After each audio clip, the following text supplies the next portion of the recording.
திருவாடிப்பூர நன்னாளிலே ஸ்ரீவில்லிபுத்தூரிலே ஆண்டாள் நாச்சியார் அவதரித்தாள். பெரியாழ்வார் பெத்தெடுத்த பெண் பிள்ளை, அஞ்சு குடிக்கொரு சந்ததியாய், ஆழ்வார்கள் தம் செயலை விஞ்சி நிற்கும் தன்மையலாய், பிஞ்சாய் பழுத்தாளை ஆண்டாளை பத்தியுடன் நாளும் வழுத்தாய் மனமே மகிழ்ந்துன்னு பாசுரம். ஆழ்வார்களுக்கே அஞ்சும் குடின்னு பேர், பயப்படுற கூட்டம். என்ன சுவாமி இப்படி ஒரு பேர் வைப்பாளா? இப்போ நமக்கு தான் பயம். மழை வந்தால் பயமாக இருக்குது, வெயில் காஞ்சா பயமாக இருக்குது, இடி இடிச்சா பயமாக இருக்குது, எதை பார்த்தாலும் முகத்தில் ஒரு பரு வந்துட்டா கூட பயமாக இருக்குது. அப்படி எதை பார்த்தாலும் பயம் பயம் பயம், நமக்கு தான் பயம். ஆழ்வார்களுக்கு என்ன பயம்னா நம்மள மாதிரி தானே அவளும், அவளுக்கும் பயம் உண்டுதான். நமக்கு நம்மை பற்றிய கவலை, அவர்களுக்கு பகவானை பற்றிய கவலை, அவ்வளவுதான் வேறுபாடு. அவர்களுக்கும் கவலை உண்டு, ஆனால் பகவானை பற்றி அவர்கள் கவலைப்படுகிறார்கள். அவனுக்கு என் வருகிறதோ என்று பயப்படுகிறார்கள். நாம் என்ன நினைக்கிறோம்? நமக்கு ஏதாவது நேர்ந்து விடுமோ என்று நாம அஞ்சுகிறோம். இவ்வளவுதான் வேறுபாடு. அப்ப பகவானை பற்றியே சிந்திப்பவர்கள், அவனுடைய நன்மையை பாரிப்பவர்கள், அவர்களுக்கு அஞ்சும் குடின்னு பேரு. அஞ்சு குடிக்கு ஒரு சந்ததியாய். இது ரொம்ப அழகான பாசுரம். ஏன்னு சொல்றேன், இந்த ஆழ்வார்கள் திரளிலே ஒரே ஒரு பெண் பிள்ளைன்னா ஆண்டாள் தானே. இப்போ 12 பேர்னே வச்சுப்போம், மதுரகவி ஆழ்வாரையும் ஆண்டாளையும் சேர்த்துப்போம். இந்த 12 எடுத்துக்கொண்டால் 11 பேர். நம்ம கிரிக்கெட் மேட்ச், ஃபுட்பால் மேட்ச் விளையாட போறா போல ஒரு அணி இருக்கா போல 11 ஆண்கள் இருக்கா, ஒரே ஒரு பெண் பிள்ளை. என்ன சுவாமி இது, இடஒதுக்கீடே சரியா இல்லையே? இங்கே 11 பேர் ஆண்களா, அதுக்கு ஒரே ஒரு பெண்மணியாம்னால் ஆச்சாரியர்கள் சொன்னார்கள், இல்லை இல்லை அப்படி கிடையாது. இந்த 11 பேருடைய ஞான பக்தி வைராக்கியம் எல்லாம் ஸ்ரீதனமாக அந்த பெண்ணுக்கு தரப்பட்டனங்கிறார். அந்த பெண்ணுக்கு ஏற்கனவே ஞானம் நல்லறிவு உண்டு, அதற்கு தகுதியான நடத்தை உண்டு, வைராக்கியம் உண்டு, எல்லாம் இருக்கு. ஞான பக்தி வைராக்கியம் எல்லாம் ஆண்டாள் இடத்துல முதல்ல இருந்தே பரிபூர்ணமா இருக்கு. இப்ப இன்னும் போனஸா இவா கிட்ட இருந்து வேற வந்துடுத்து. ஏன் போனஸா வந்ததுன்னா, ஒரு பெரிய குடும்பத்துல ஒரே ஒரு பெண் குழந்தைன்னு வச்சுக்கோங்க, மீதி எல்லாருக்குமே ஆண் வாரிசுகள் தான். யாரோ ஒரு சகோதரருக்கு அவருக்கு மட்டும்தான் ஒரே ஒரு பெண் பிள்ளைன்னா, அந்த குடும்பமே ஒத்துமையா இருக்கிற குடும்பமா இருந்ததுன்னு வச்சுக்கோங்க, அந்த குடும்பமே அந்த பெண் குழந்தைய அத்தனை கொண்டாடுவா. எங்க குடும்பத்துக்கு ஒரே பெண் வாரிசு இவ தான். யாரு சித்தப்பா, யாரு பெரியப்பா, யாரு அப்பானே தெரியாது. எல்லாரும் அப்பா கொடுக்குற அதே பாசத்தையே கொடுத்துட்டு இருப்பா. இன்னும் கூட குழந்தைகள் இடத்துல போய் நீங்க கேட்டு பாருங்க, அப்பாவை காட்டிலும் பெரியப்பாவோ சித்தப்பாவோ மாமாவோ அவளைத்தான் ரொம்ப பிடிச்சிருக்கும் குழந்தைக்கு. அப்பா அம்மாவை விட அவர்களைத்தான் ரொம்ப பிடிச்சிருக்குன்னு அந்த குழந்தைகள் சொல்லிடுறதோ இல்லையோ. அதை போல அந்த ஒரு பெண் குழந்தையை மொத்த குடும்பமும் அத்தனை தூக்கி வைத்து கொண்டாடும். அந்த குழந்தைக்கு ஒரு கல்யாணம்னு வந்துருத்துன்னு வச்சுக்கோங்க, போட்டி போட்டுண்டு சீதனம் பண்ணுவாளாம். ஒவ்வொருத்தரும் நான் இதை கொடுக்குறேன், நான் இதை கொடுக்குறேன், இந்த சீதனங்கள் எல்லாம் கொடுப்பதற்கு போட்டி போட்டு கொண்டு செய்கிறார்கள். இப்போ ஆழ்வார்கள் குடும்பத்துக்கு ஒரே பெண் குழந்தை ஆண்டாள். அந்த ஆண்டாளுக்கு அத்தனை தகப்பன்மார்களும், இப்போ நம்மாழ்வாராகட்டும், பொய்கையார், பூதத்தார், பேயார், இந்த ஆழ்வார்கள் எல்லாம் ஏதாவது கொடுக்கணும்னு ஆசைப்படுறா. அவகிட்ட என்ன இருக்கு? இங்கே தீநகரில் ஒரு வீடு வாங்கி கொடுத்தாளா, இல்லை வேற எங்கேயாவது ஒரு பங்களா வாங்கி கொடுத்தாளான்லாம் நம்ம கேட்டுற முடியாது. அது ஆண்டாள் ஆசைப்படுகிறவளும் அல்லள். அவதான் அந்த வானுலகத்தையே வைகுந்தவான் போகன் தன்னை இகழ்ந்து இங்கே வந்தவள். இதெல்லாம் கொடுத்தாளா? அவளுக்கு சந்தோஷம் ஏற்பட போறது. அப்ப என்ன கொடுத்தா சந்தோஷப்படுவள்? ஆழ்வார்களுடைய அறிவு, ஆழ்வார்களுடைய எப்படி நடக்கணுங்கிற அந்த நடத்தை, அதற்கு மேலே வைராக்கியம். ஏற்கனவே ஞான பக்தி வைராக்கியம் பரிபூர்ணமாக இவளிடத்திலே உண்டு. இன்னமும் அவர்களாலே தரப்பட்ட, அவர்களிடமிருந்து பெறப்பட்ட செல்வமாக இந்த ஞான பக்தி வைராக்கியங்கள் சேர்ந்து விட்டதுன்னு சொன்னால் இன்னமும் மிளிர்பவளாக அவள் இருக்கிறாள் இல்லையோ. அதனால தான் இந்த ஆழ்வார்கள் அணியிலே மற்ற பெயர்களுக்கு இல்லாத பெருமைகள் எல்லாம் ஆண்டாளுக்கு உண்டு என்று கொண்டாடி பேசுகிறார்கள். அந்த ஆண்டாள் நாச்சியார் எதற்காக அவதரித்தாள்? கீழே சொன்னேன், நம்மை திருத்துவதற்காக வந்து பிறந்தாள். அந்த எண்ணம் அவளுக்கு எங்கனம் உண்டாயிற்றுன்னால் அதுக்கு நம்ம கைசிக துவாதசி விருத்தாந்தத்தை தெரிஞ்சுக்கணும். இப்பதானே போச்சு கார்த்திகை மாசத்திலே சுக்லபக்ஷ ஏகாதசி, அதற்குத்தான் கைசிக ஏகாதசின்னு பேரு. வடதேசங்கள்ல அந்த ஏகாதசிக்கு மோக்ஷதான்னு பேரு. இப்ப நமக்கு இன்னிலிருந்து தான் மார்கழி மாதம் அப்படின்னு நாம சொல்றோம். வடக்கெல்லாம் மார்கசீர்ஷம்ங்கிறது சாந்திரமானத்துல முன்னாடியே தொடங்கியாச்சு. நாம் எல்லாம் சூரிய கதியை அடிப்படையாக கொண்டு இயங்குகிறவர்கள். நமக்கு இன்றிலிருந்து தான் மார்கசீர்ஷம் அப்படின்னு நாம வச்சுட்டு இருக்கோம். அப்போ மோக்ஷதாங்கிறது வைகுண்ட ஏகாதசி நாம் அப்படித்தான் சொல்றோம், மோக்ஷதா ஏகாதசின்னு கொண்டாடுறோம். வடதேசத்தவர்களுக்கு நம்முடைய கைசிக ஏகாதசியே மோக்ஷதா ஏகாதசி என்று அவர்கள் அதனை கொண்டாடுகிறார்கள். நாம ஏன் கைசிக ஏகாதசின்னு சொல்றோம்னால், கைசிகம்னா ஒரு ராகம்னு அர்த்தம். நிறைய பேர் அதை கௌசிக ஏகாதசின்னு சொல்லிட்டு இருப்பா. அதுவே தப்பு. இன்னும் சில பேர் கௌஷிக ஏகாதேசி அப்படின்வா. அது இன்னமும் தப்பு. ஏகாதசின்னு சொல்றது தான் சரி, ஏகாதேசின்னு சொல்றது தப்பு. அதை கௌஷிக ஏகாதேசின்னு சொல்றது இன்னமும் தப்பு, கௌஷிக ஏகாதசின்னு சொல்றதும் தப்பு. கைசிக ஏகாதசின்னு தான் சொல்லணும். கைசிகம்னா ஒரு பண், ஒரு ராகம்ங்கிறா. அந்த ராகத்தால பகவானை மகிழ்விக்க தகுந்த நன்னாள். அது எப்ப போய் மகிழ்விக்கணும்னா, அந்த ஏகாதசி முடிஞ்சு ராத்திரி துவாதசி ஸ்டார்ட் ஆகுது பாருங்க, அந்த வேளையில போய் பகவானிடத்துல அந்த பண்ணிலே பாட்டை பாடி பகவானை உகப்பிக்க வேண்டும். சுவாமி, இது பாதிராத்திரி போய் பாடணும்னு சொல்றீரே, முதல்ல அந்த பண்ணே எங்களுக்கு எப்படி இருக்கும்னு தெரியாது. இன்னொன்று பாதிராத்திரிக்குன்னா ரொம்ப கட்டம்னால், நம்பாடுவான்னு ஒருத்தர் இருந்தார். ரொம்ப அழகான சரித்திரம். அவருக்கு என்ன பேருன்னெலாம் தெரியல. பேரே நம்பாடுவான். நம்பாடுவான்னா என்ன அர்த்தம்? பகவானாலே அபிமானிக்கப்பட்டவன். இவன் நம்ம பத்தி பாடுறவன். நம்பாடுவான், நம்ம ஆளு, நம்ம பையன் அப்படின்னு பகவான் அபிமானித்திருக்கிறார். அந்த நம்பாடுவான்கிறவர் வாமன கஷேத்திரம்னு திருக்குறுங்குடி கஷேத்திரம் இருக்கு பாருங்க. அழகிய நம்பின்னு பெருமானுக்கு திருநாமம், ஸ்ரீ வைஷ்ணவ நம்பின்னு திருநாமம். எம்பெருமானார் காலத்துல தான் ஸ்ரீ வைஷ்ணவ நம்பிங்கிற பெயரை பெற்றான் பெருமான். முதல்ல என்ன பேர் இருந்தது? அழகிய நம்பி, சுந்தர பரிபூரணன்னு பேரு. அந்த க்ஷேத்திரம் இருக்கே குறுங்குடி அப்படின்னால் பெருமானே ஒரு குரலாக வந்தவர் தானே, தன்னை குறுக்கி கொண்டு வந்தவர் வாமனமூர்த்தி. வாமன கஷேத்திரம்னு பேரு. அந்த க்ஷேத்திரத்து பெருமாளை உகப்பிப்பதற்காக நம்பாடுவான்னு ஒருத்தர், அவர் தாழ்த்தப்பட்ட சமூகம்னு வச்சுக்கோங்க. அந்த நாள் சட்டத்திட்டங்களின்படி கோயிலுக்குள்ளெல்லாம் அவரால் போக முடியாது. ஆனால் ஒன்று தெரிஞ்சுக்கணும், அவர்கள் அதை பற்றிலாம் கவலைப்படலை. தாங்கள் இருக்கிற இடத்துக்கு பகவானை வரவழைச்சுட்டு இருந்தா. பக்தியினாலே தாங்கள் இருந்த இடத்திலே இருந்தே எம்பெருமானை தரிசிக்கக்கூடிய பேறு பெற்றவர்களாக அவர்கள் இருந்தார்கள். அவர்களுடைய பணி என்ன? கைங்கரியம் பண்ணணும், தொண்டு செய்யணும். அதை எந்த இடத்துல இருந்து செஞ்சா என்னங்கிற ஒரு எண்ணம் அவர்களுக்கு இருந்தது. அப்ப இந்த நம்பாடுவான் என்ன பண்ணுவார்? வீணையை கையில் எடுத்துப்பார். ஓரொரு வருடமும் திருக்குறுங்குடிக்கு கைசிக ஏகாதசி அன்றைய தினம் இரவு போயிடுவார். நன்னா போய் பகவானுக்கு முன்பு அந்த பண்ணினாலே பாடி பெருமானை உகப்பித்து விட்டு திரும்ப வந்து விடுவார். இதை சுமாரா 10 வருஷமா பண்ணிட்டு இருக்காருன்னு வச்சுக்கோங்க. ஒரு வருஷம் வீணை எடுத்துட்டு கிளம்பினார். காட்டு மார்க்கமா போயிட்டு இருக்கார். திடீர்னு எதிரில் ஒரு பெரிய பிரம்மராட்சசன் வந்துட்டான். அந்த பிரம்மராட்சசன் இவனை பார்த்து நீ எங்க போறேன்னு கேட்டான். இவன் கொஞ்சம் கூட பயப்படல. பகவானிடத்துல பக்தி இருந்துடுத்துனா மற்றையோர்களிடத்துல பயம் ஏற்படாது. மற்றவர்களிடத்துல நமக்கு பக்தி, அதாவது பயம் ஏற்படுறது மற்ற விஷயங்கள்லன்னு சொன்னால் இன்னும் பக்தி பரிபக்குவம் அடையலேன்னு அர்த்தம். அது இன்னும் பக்குவம் அடையலேங்கிறது தான் பொருள். இப்போ மற்றையோர்களிடத்துல பயம் இருக்கிறதா? மற்ற விஷயங்களை கண்டு அஞ்சுகிறீர்களா? இன்னமும் பக்தி முழுமையானதாக நமக்கு ஏற்படலேன்னு அர்த்தம். பக்தி முழுசா ஏற்பட்டு போச்சுன்னா எதை பார்த்து நமக்கு பயம் இருக்காது. மீராபாய்க்கு விஷத்தை கொடுத்தா ராஜா. அந்த விஷத்தை அவள் பருகினாள். ஆனா அந்த விஷத்தை அவள் பருகி இருந்தாலும் அதை பெற்றுக்கொண்டது யார்? கண்ணன் தான் பெத்துண்டார். கண்ணன் திருமேனியை பார்த்தா ஏற்கனவே நீளமா இருக்கிறவர் இன்னமும் நீளமா இருந்தார். ஏன் இத்தனை நீளமா மாறிட்டேன்னா, விஷத்தை நீ சாப்பிட்டு இருந்தாலும் ஏத்துண்டது நான் தான், நீ ஏன் ஏத்துண்ட அப்படின்னு இவ கேட்கறா. கண்ணன் சொல்றார், நீ பயப்படாத சாட்டியோ இல்லையோ, நான் இருக்கேங்கிறதுனால தானே சாட்டேன், நான் பார்த்துப்பேன்னு நீ நம்பின, அந்த நம்பிக்கையை காப்பாற்ற வேண்டிய பொறுப்பு என்னுடையதாக ஆகிறது அப்படின்னு கண்ணன் பதில் சொல்லியிருக்கார். அப்ப பகவானிடத்துல நமக்கு பக்தி இருக்குன்னா பயம் ஏற்படக்கூடாது. இந்த நம்பாடுவான் பயப்படலை. பிரம்மராட்சசன் பார்த்து கேட்கறான், நீ எங்க போயிட்டு இருக்கேன்னு கேட்டான். நான் இந்த மாதிரி திருக்குறுங்குடிக்கு போயிட்டு இருக்கேன், கைசிகம்ங்கிற பண்ணை பாடி பகவானை மகிழ்விக்க போகிறேன். பிரம்மராட்சசனுக்கு ஆச்சரியம். முதல்ல நம்மளை பார்த்து இவன் பயப்படவே இல்லை, அதுவே பெரிய ஆச்சரியம்தான் அப்படின்னு சொல்லிட்டு, நீ அதெல்லாம் ஒன்றும் போக வேண்டாம், நீ எத்தனை வருஷமா பாடின்னு இருக்க? நான் 10 வருஷமா பாடுறேன். சிரிச்சுது பிரம்மராட்சசன். நீ 10 வருஷமா பாடின்னு இருக்க, நான் 10 நாளா பட்னியா இருக்கேன். 10ங்கிறதுல உனக்கு எனக்கும் ஒரு ஒத்துமை இருக்கு பார். நீ 10 வருஷமா பாடுற, நான் 10 நாள் ஆச்சு சாப்பிட்டு. அதுக்கு என்ன பண்ண போறேன்? ஒன்னதான் அடிச்சு சாப்பிட போறேன். தெய்வம் ஒன்னதான் எனக்கு கொடுத்துருக்கு, உன்னை அடிச்சு சாப்பிட்றேன்னு பிரம்மராட்சசன் சொன்னான். அப்பவும் நம்பாடுவான் பயப்படலை. அவன் அழகா வார்த்தை சொல்றான், நீ நன்னா சாப்பிடு, என்னை அடிச்சு சாப்பிடு, ஒன்றும் பிரச்சனை கிடையாது. ஏன் தெரியுமா?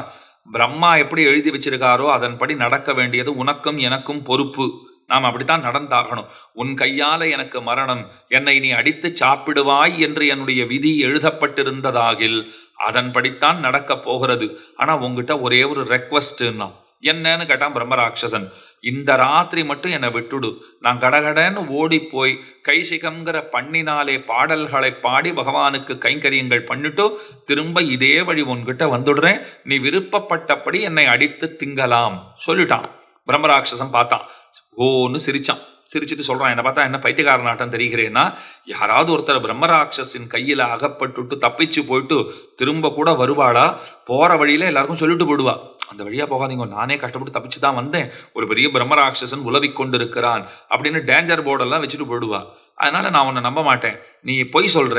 அப்ப நிறைய சத்தியங்களை அவன் பண்றான். வரிசையா பிரதிஜை எல்லாம் பண்ணிட்டே வரான். மொத்த பிரதிஜையும் பண்ணின பிற்பாடு கடைசியில பிரம்மராட்சசன் சொல்றான், நீ திரும்ப வருவியா மாட்டியான்னு எனக்கு தெரியாது, ஆனா நீ சத்தியம் பண்றது எல்லாமே அவ்வளவு அழகா இருந்தது, பரவாயில்ல உன்னை போக விடுறேன், நீ போயிட்டு வா அப்படின்னு அனுப்பிச்சுட்டான். இவன் கட கட கடகடன்னு போனான், பாடினான். அதே வேகத்தோட திரும்ப வரான். திரும்பவும் வரும்போது வழியில ஒரு கிழவர் வந்தார். இவனை நிறுத்துறார். எங்கப்பா ரொம்ப வேகமா ஓடி போயிட்டு இருக்க? இவன் நடந்ததெல்லாம் சொல்றான். இந்த மாதிரி பிரம்மராட்சசனுக்கு வாக்கு கொடுத்துட்டு வந்திருக்கேன். அட பைத்தியக்காரா, நீ தப்பிச்சதே பெரிய விஷயம், இப்ப திரும்பவும் அங்க போறேன்னு சொல்றியே, வேற ஏதாவது ஒரு வழியை பிடித்து கொண்டு உன்னை நீ காப்பாற்றிக்கொள். அவன் சொல்றான், உசுறு போனா பரவாயில்ல, வார்த்தை மீறவே கூடாது, சொல்லிட்டு வந்தபடித்தான் செய்வேன்னு திரும்பவும் போனான். பிரம்மராட்சசனுக்கே ஆச்சரியம். உயிரை விடவா அந்த பாட்டு கைங்கரியம் முக்கியம்னு நீ கருதுகிறாய்? அப்படின்னா அது ஏதோ ஒரு பெரிய சமாச்சாரம் தான் போல் இருக்கு. நீ பாடின பாட்டின் பலனை எனக்கு கொடுத்துட்டேன்னா உன்னை உயிரோடு விடுகிறேன் அப்படின்னு சொல்லித்து பிரம்மராட்சசன். இவன் சொல்றான், நீ மாத்தி மாத்தி பேசுறே, முதல்ல என்ன சொன்ன? நீ முதல்ல சொன்ன வார்த்தை என்ன? நீ போயிட்டு வா, உன்னை சாப்பிட்றேன்னு சொன்னேன், இதோ நான் வந்துட்டேன். இப்ப பாட்டோட பலனெல்லாம் கேட்கறேன், அதெல்லாம் தரமாட்டேன். இப்படி கொஞ்ச நேரம் வாக்குவாதம் நடக்கிறது. கடைசியில பாடின பாட்டின் பலனை கொடுக்கறான். பிரம்மராட்சசன் சொல்றான், போன ஜென்மத்துல நான் அந்தணனாக இருந்தேன், ஏதோ ஒரு யாகத்தை ஆரம்பிச்சேன், ஸ்ரத்தையா பண்ணல, பாதியில என்னுடைய உசுரும் போயிடுத்து, அதனால தான் பிரம்மராட்சசனா சுத்தின்னு இருக்கேன், இப்ப உன்னாலே நற்கதி பெற்றேன். இந்த கதையெல்லாம் யார் தெரியுமா சொல்றா? பெருமாளே பிராட்டிக்கு சொல்றார். வராக பெருமாள் பூமி பிராட்டியாருக்கு சொல்றார். அப்ப சொல்றார், ஒரு கிழவர் வந்து வழியில அவனை தடுத்து நிறுத்தி இந்த பக்கம் போகாதேன்னு சொன்னார் பார், அந்த கிழவர் வேறு யாரும் அல்லர், நான் தான் போயிருந்தேங்கிறார். பெருமான் தானே சொல்றார், நான் தான் அவனை பரிசோதித்து பார்ப்பதற்காக போயிருந்தேன், ஆனா அவன் திருடமா போய்த்தான் தீருவேன்னு போனான். அந்த நம்பாடுவான் பெற்ற பேரு, நம்பாடுவானாலே அந்த ராட்சசன் பெற்ற பேரு. இந்த கதையெல்லாம் பூமி பிராட்டிக்கு பகவான் எடுத்து இயம்புகிறார், எடுத்துரைக்கிறார். இதெல்லாம் ஏன் பூமி பிராட்டிக்கு சொன்னார்னால், பிரளய ஜலத்திலே மூழ்கி கிடந்தவளான பிராட்டியை மீட்டெடுத்து கொண்டு வராக பெருமாள் வந்தார், தாயார காப்பாத்துட்டார். இன்னைக்கும் மகாபலிபுர க்ஷேத்திரம் போனீர்களானால் திருவலவெந்தை திருவிடவெந்தைன்னு 2 க்ஷேத்திரம் உண்டு. அங்கே ஸ்தலசேன பெருமாள் சந்நிதி போய் சேவிச்சுட்டு அங்கேயே அர்ச்சக சுவாமி இடத்துல நாம கேட்கணும், சுவாமி ஞானப்பிரான சேவிக்கணும்னா அவரே வந்து சேவை பண்ணி வச்சிருவார். கொஞ்சம் தள்ளி இருக்கிற சந்நிதி. சரியா சொல்லணும்னா மகாபலிபுரத்துல லைட் ஹவுஸுக்கு கீழே இருக்கிற சந்நிதி ஞானப்பிரான் சந்நிதின்னு சொல்லுவார்கள். திருவலவெந்தை அங்க இருக்கிற வராக பெருமாள் வலப்புறத்துல பூமி பிராட்டியை தூக்கி பிடிச்சுட்டு இருக்கா போல சேவை சாதிக்கிறார். அதே நீங்கள் நேராக திருவிடவெந்தைக்கு போனீர்களானால் அங்க இடப்புறத்துல பூமி பிராட்டியை பகவான் தூக்கி வைத்து கொண்டு மடியிலே அமர்த்தி கொண்டு அவர் சேவை சாதிக்கிறார். அப்ப திருவிடவெந்தை திருவலவெந்தைன்னு பார்த்தோம் இல்லையோ, பூமி பிராட்டியை பகவான் காப்பாத்தினார். பூமி கேட்கிறாள், என்ன காப்பாத்துட்டேன், இந்த மக்களுக்காக ஏதாவது நல்லது பண்ணேன். பெருமாள் சொன்னார், ஈஸியான வழி இருக்கே, பாடினால் அடையலாம்னார். என்ன பாடினா என்ன அடைஞ்சுடலாம். தாயார் பார்த்தா, பாடி அடைஞ்சவர் யாராவது உண்டான்னு கேட்டா, அப்பத்தான் நம்பாடுவான் சரித்திரத்தை சொல்றார். இப்படி கேட்டுட்ட, பாடி அடைந்தவர் உண்டு, பாடியவரால கூட ஒருத்தர் என்ன அடைஞ்சுட்டார். பாடி அடைந்தவர் நம்பாடுவான், அவரால பிரம்மராட்சசனும் என்னை அடைஞ்சுட்டான், பாடி அடைந்தவராலும் என்னை அடைந்தவர் உண்டு, பாடியவரும் என்னை அடைந்திருக்கிறார், பாடினால் என்னை அடையலாம். அப்பத்தான் பூமி பிராட்டி சிந்தித்தாள், பாடினா அடையலாம்னு இவர் நம்ம கிட்ட சொல்லிட்டார், இதை போய் நாம மக்களுக்கு சொல்ல வேண்டுமே, அதனால தான் பிறக்கணும்னு ஆசை கொண்டாள். கல்பாதௌ ஹரிணா ஸ்வயம் ஜனஹிதம் திருஷ்டுவேவ சர்வாத்மனாம் புரோக்தம் ஸ்வஸ்ய ச கீர்த்தனம் பிரபதனம் ஸ்வஸ்மை பிரசூனார்ப்பணம் சர்வேஷாம் பிரகடம் விதாத்து மனிஷம் ஸ்ரீ தன்வினவ்யே புரே ஜாதாம் வைதிக விஷ்ணு சித்ததனையாம் கோதாம் உதாராம் ஸ்துமஹா. ஆண்டாளை பத்தி ஒரு 4 ஸ்லோகங்கள் திருமலை அனந்தாழ்வான்கிற பெரியவர் கோதா சதுஸ்லோகின்னு இயத்தி இருக்கிறார். திருமலை அனந்தாழ்வானுக்கு ஆண்டாளிடத்துல அத்தனை பக்தி. அதற்கு ஒரே ஒரு ஐதிஹ்யம் மட்டும் சொல்லுகிறேன், ஒரு விஷயம் மட்டும் சொல்லுகிறேன். ஸ்ரீவில்லிபுத்தூருக்கு திருமலை அனந்தாழ்வான் வந்தார். ராமானுஜருடைய அருமை சீடர் தம்முடைய சீடர்களுடன் ஸ்ரீவில்லிபுத்தூருக்கு வந்தார். அந்த ஊர்ல திருமுக்குளம்னு குளம் இருக்கிறது. அந்த குளத்துல இறங்கி நீராடி கொண்டிருக்கிறார். திடீர்னு கீழே இறங்கி என்னமோ துழாவ ஆரம்பிச்சாராம், ஏதோ தேட ஆரம்பிச்சாராம். சிஷ்யர்கள்லாம் கேட்டா, என்ன சுவாமி ஏதாவது மோதிரம் ஏதாவது போட்டு இருந்ததா, அது கீழே விழுந்துடுதா, என்னமோ தேடுறதை சொன்னா நாங்க தேடி தரோமே. அதுக்கு அவர் பதில் சொல்றார், இல்ல ஆண்டாள் நாச்சியார் தன்னுடைய தோழிகளுடன் கூட இந்த திருமுக்குளத்திலே தானே நீராடி இருப்பாள், அவள் உபயோகித்த மஞ்சள் கிழங்கு ஒரு துண்டு ஏதாவது கிடைக்கிறதா, பிரசாதமா கிடைக்குமான்னு நான் தேடி பார்க்கிறேன்னாராம். சிஷ்யாளுக்கெல்லாம் ஆச்சரியம். ஆண்டாள் வாழ்ந்த காலம் எப்போதோ அவள் வாழ்ந்தாள், எப்போதோ பரமனை அவள் கிட்டி விட்டாள். இன்னைக்கு வந்துட்டு இவர் பாருங்கோ, ஆண்டாள் நாச்சியார் உபயோகப்படுத்திய மஞ்சள் கிழங்கு கிடைக்கிறதா பார்க்கறேன்னு சொன்னால் அவள் பிரசாதமாக ஒரு துணுக்கு எது கிடைச்சாலும் பெரிய பாக்கியம்னு இவர் கருதுகிறார். இன்னைக்கு தேடினா கடைக்கு போறதா அது அவருக்கு தெரியாதா? இருந்தாலும் அந்த பாரிப்பு இருக்கு பாருங்க. அப்படி அவள் பிரசாதமாக ஏதாவது கிடைத்ததென்னால், நீங்களே கூட சில பேர் பத்ரிகாசிரமம் போன இடத்துல, சாலகிராமம் போன இடத்துல, பண்டரிபுரம் போன இடத்துல, அது அங்க இருந்த நதியில குளிக்க போன சுவாமி, குளிச்சுட்டு எழுந்தேன், கையோட இந்த கிருஷ்ண விக்கிரகம் கிடைச்சது. நிறைய பேர் சொல்லி கேட்டிருப்பீங்க, இந்த கண்ணன் விக்கிரகம் எனக்கு அப்படித்தான் கிடைச்சது, இந்த ராமர் விக்கிரகம் எனக்கு அப்படித்தான் கிடைச்சது அப்படின்னு வீட்டில் கொண்டு வந்து பூஜையில் வைக்கிறோம் இல்லையோ, அதை போல திருமலை இறந்தாழ்வான்னு பார்த்தார். ஆண்டாள் பிரசாதம் கிடைக்கிறதான்னு அவர் ஆசைப்பட்டிருக்கார். அதனால ஆண்டாளை பத்தி 4 ஸ்லோகங்கள் பாடினார். அதுல தான் சொல்றார், இந்த கல்பத்தினுடைய ஆதியிலே, இப்ப நடக்கிற கல்பத்துக்கு என்ன பெயர்? ஸ்வேதவராக கல்பம்னு பேரு. ஸ்வேதவராக கல்பே வைவஸ்வத மன்வந்தரே அப்படின்லாம் சொல்றோம் இல்லையோ. இந்த ஸ்வேதவராக கல்பத்தினுடைய தொடக்கத்திலே பூமி பிராட்டியை பகவான் இடந்தெடுத்தான், அவளை காப்பாற்றினான். அப்பதான் அவ கேட்கிறா, மக்களுக்காக நன்மையை சொல், பாடினால் அடையலாம். தீர்மானம் பண்ணிட்டா, நான் போய் பிறக்கிறேன், நான் பிறந்து உன்னை பாடினால் அடையலாம்ங்கிற இந்த செய்தியை எல்லோருக்கும் சொல்லுகிறேன். சரி போயிட்டு வானுட்டார் பெருமாள். ஸ்ரீவில்லிபுத்தூரிலே வந்து பிறந்தாள், பாவை நோன்பை அனுட்டித்தாள். இப்பதான் நாம திருப்பாவைக்குள்ள போக போறோம். எதற்கு இந்த பாவை நோன்பு? எதன் பொருட்டு அதனை அனுட்டித்தாள்? ஆண்டாளுக்கு 5 வயசு. அந்த 5 வயசு குழந்தைக்கு பகவானுடைய சரித்திரங்களை எல்லாம் பரிபூரணமாக சொல்லி வைத்திருந்தார் பெரியாழ்வார். கதையெல்லாம் கேட்டு கேட்டு கேட்டு அவளுக்கு என்ன தெரியுமா ஆசை வந்துடுத்து? நாம பகவானையே கல்யாணம் செய்து கொள்ள வேண்டும் அப்படின்னு ஆசை கொண்டாள். நேர ஊர்ல இருக்கிற பெருமாள், வடபெருங்கோயிலுடையான்னு பேரு, வட மகாதாமான்னு சொல்லுவார்கள், அந்த பெருமான் கிட்ட போனா, உன்னை எனக்கு ரொம்ப பிடிச்சிருக்கு, என்ன உனக்கு பிடிச்சிருக்கா, என்ன கல்யாணம் பண்ணிக்கிறியான்னு நேர கேட்டுட்டா. அவர் வாயே திறக்கல. படுத்துட்டு இருக்கிற பெருமாள் பேச போறாரா? அவர் வாயே திறக்காத படுத்துட்டு இருந்தார். உடனே அங்கேருந்து ஒரு விசிறி எடுத்துண்டா, நன்னா விசிற ஆரம்பிச்சா.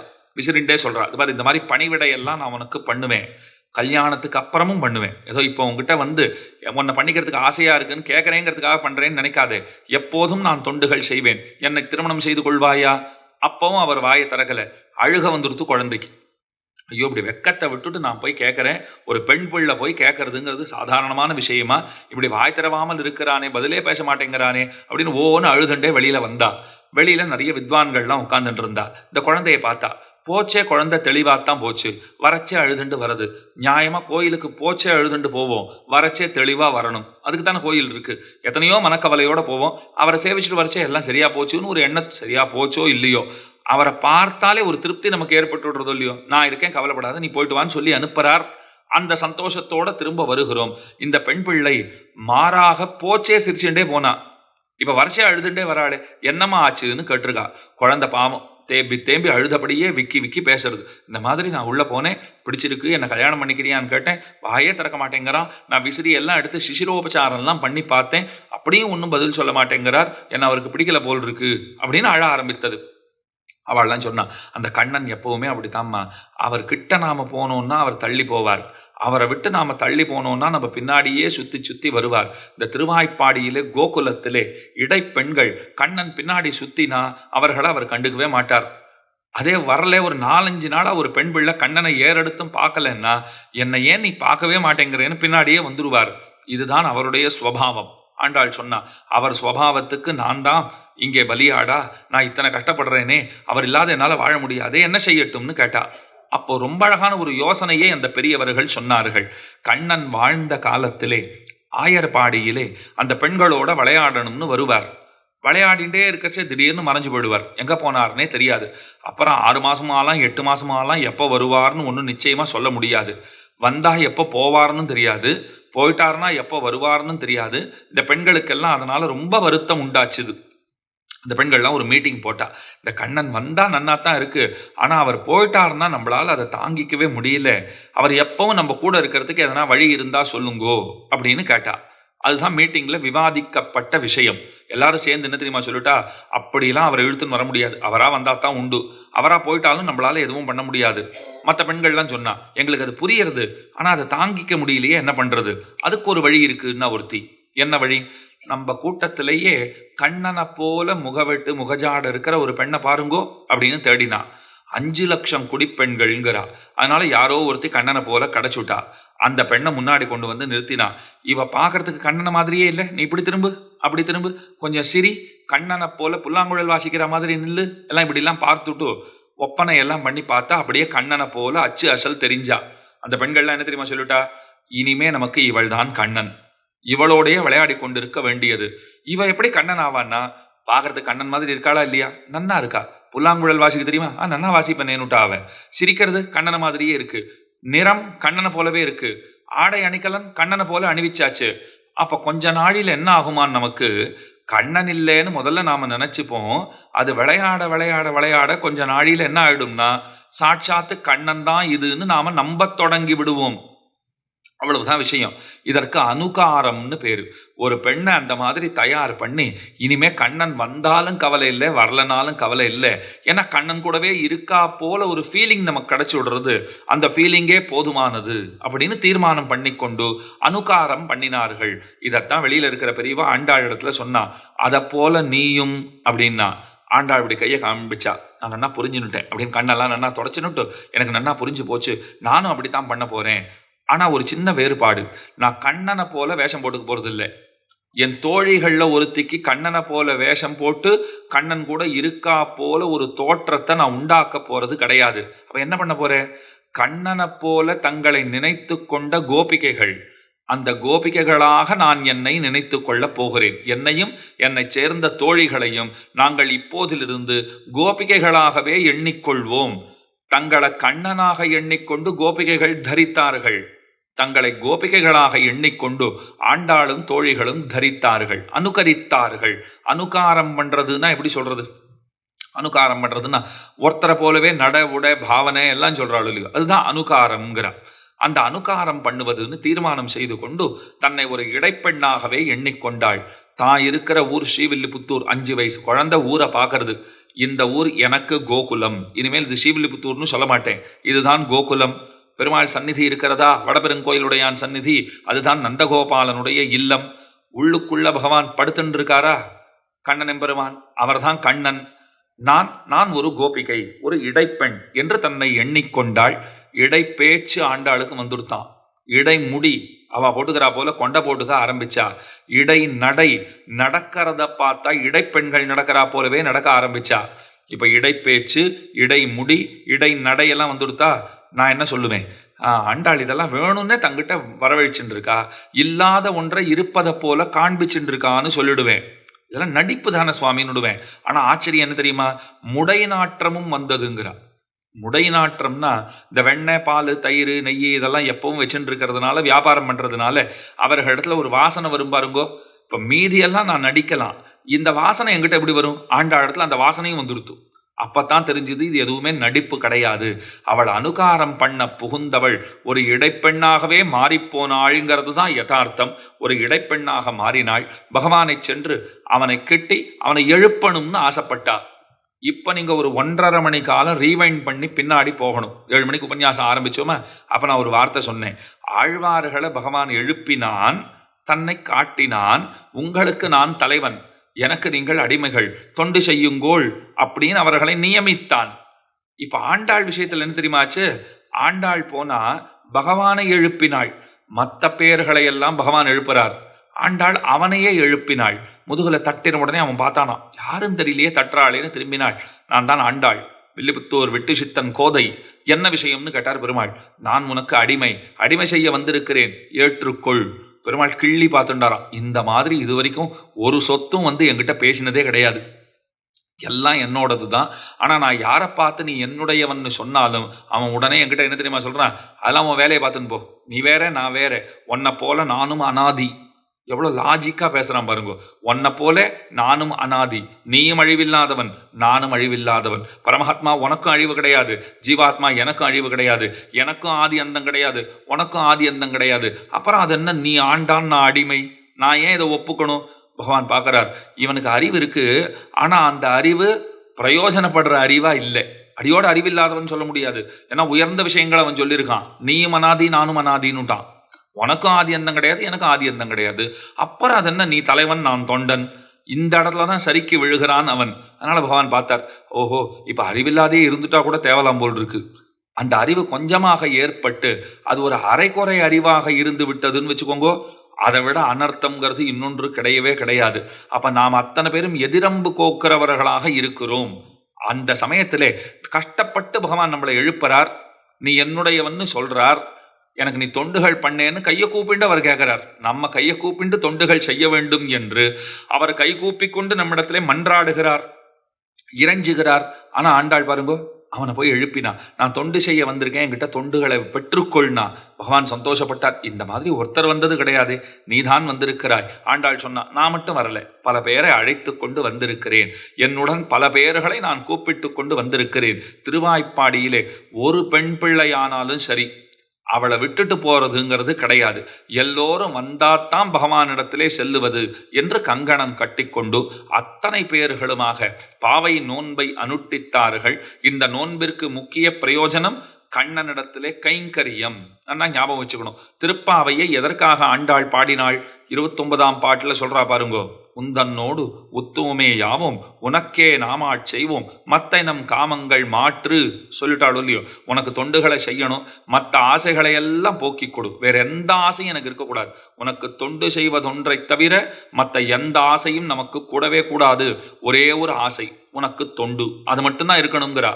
அப்ப திருப்பாவினுடைய சாரம் என்னன்னா, கைங்கரிய பிரார்த்தனை, தொண்டுகளை வேண்டுகிறாள் பெருமானிடத்திலே.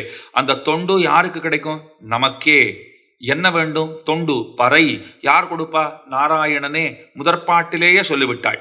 மார்கழி திங்கள்னு ஆரம்பிக்கிறதோ முதற்பாட்டு, நாராயணனே நமக்கே பறை தருவான். இந்த வார்த்தை என்னன்னா கவனிங்கோ, நாராயணன் நமக்கு பறை தருவான்னு சொல்லல, நாராயணனே நமக்கு பறை தருவான்னு சொல்லல, நாராயணன் நமக்கே பறை தருவான்னு சொல்லல, நாராயணனே நமக்கே பறை தருவான். நமக்குத்தான் தருவான், வேற யாருக்கும் தரமாட்டான். நாராயணன் தான் தருவான், வேற யாராலையும் தர முடியாது. என்ன வேற யாராலையும் தர முடியாது? என்னத்தான் நமக்குத்தான் கொடுப்பார்? பறை. பறையினா கைங்கரியம். பறையினா சாதாரணமா அந்த பேரி வாத்தியம்ங்கிற அழுலியும் மோளம்னு வச்சுக்கோங்க. போகி பண்டிகை வந்ததுன்னா மோள வியாபாரம்ங்கிறது நடக்கும், அதை வாங்கி அந்த பறை அடிக்கிறதுன்னு உண்டு. அப்ப பறை பறைன்னு பாடியிருக்கா, அது ஒரு வாத்திய விசேஷம் தானே சுவாமி. பறைனா ஒரு இசைக்கருவி தானே அப்படின்னால், ஐயோ மேலெழுந்த வாரியா இசைக்கருவின்னு சொல்றா. ஆனா உள்ளுரை பொருள்னு ஒண்ணு இருக்கு. இசைக்கருவி வேணும்னா பகவான் இடத்துல போய் கேட்க போறா? அது எந்த கடைக்கு நீங்க போனாலும் இசை கருவி சாதனங்கள்லாம் விற்கிற கடைக்கு போனா உங்களுக்கு கொடுத்துட போறான். இதை போய் பகவான் இடத்துல போய் வாங்கிக்கணுமா இப்போ? அப்ப இசைக்கருவியை சொல்லவில்லை, அது மேலெழுந்த வாரியா நாங்கள் நோற்கிற நோன்பிற்கு அங்கமாக ஒரு பறைன்னு சொல்றா. ஆனா உள்ளுரை பொருள் மேலான புருஷார்த்தம், அந்த கைங்கரியத்தை தான் சொல்லுகிறாள். அப்ப வில்லிபுத்தூரிலே பெரியாழ்வாருடைய பெண் பிள்ளையாக திருவவதரித்தவளான ஆண்டாள் சாட்சாத்து பூமி பிராட்டியினுடைய அவதாரம். நம்பாடுவான் சரித்திரத்தை கேட்டுட்டு பூமி பிராட்டியார் பாடினால் பெருமானை அடையலாம் என்பதை நமக்கு அறிவிப்பதற்காகவே இந்த நில உலகத்திலே தோன்றினாள். அவளுக்கு தான் பாடவல்ல நாச்சியார்னு பேரு. ஆச்சரியமான திருநாமம். அவள் பாடினால் பகவான் மயங்குகிறான். 2 திவ்ய பிரபந்தங்களை நம் பொருட்டு கொடுத்திருக்கிறாள். திருப்பாவைன்னு ஒன்று, நாச்சியார் திருமொழின்னு ஒன்று.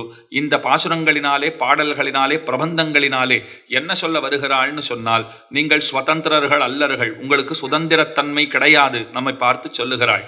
நீங்கள் பரமனுக்கு ஆட்பட்டவர்கள், பரமனுக்கு வசப்பட்டவர்கள், அவனுக்கு தொண்டுகளை செய்தால் மட்டுமே நீங்கள் உய்வு பெறுவதுங்கிறது இயலும் என்று நமக்கு உணர்த்துகிறாள். இன்னைக்கு அவதாரிக்கையா சில விஷயங்களை விண்ணப்பித்தேன். நாளை தொடங்கி நாம பாசுரத்தினுடைய அர்த்தங்களை அனுசந்தானம் பண்ணலாம். இன்றைக்கு முதல் நாள், முதல் பாசுரம். கோஷ்டியாக அனைவரும் சேர்ந்திருந்து இன்றைய பாசுரத்தை அனுசந்திக்க வேணுமாய் பிரார்த்தித்து கொண்டு குத்தம் குறைகளை பொறுத்தவர்களை கேட்டுக்கொண்டு அமைகிறேன். அடியேன். மார்கழி திங்கள் மதி நிறைந்த நன்னாளால் நீராடப் போதுவீர் போதுமினோ நேரிழையீர் சீர்மல்கமாய்ப்பாடி செல்வச் சிறுமீர்கள் கூர்வேல் கொடுந்தொழிலன் நந்தகோபன் குமரன் ஏரானந்த கண்ணி யசோத இளம் சிங்கம் காருமேனிச் செங்கண் கதிர்மதியம் போல் முகத்தான் நாராயணனே நமக்கே பறை தருவான் பாரோர் புகழப் படிந்தேலோர் எம்பாவாய். ஸ்ரீமத்தியே விஷ்ணு சித்தாரிய மனோநந்தன ஹேதவே நந்தநந்தன சுந்தரியை கோதாயை நித்யமங்கலம். ஸ்ரீமதே ரம்யஜாமா திருமுனீந்திராய மகாத்மனே ஸ்ரீரங்கவாசினே பூயாத் நித்யஸ்ரீர் நித்யமங்கலம்.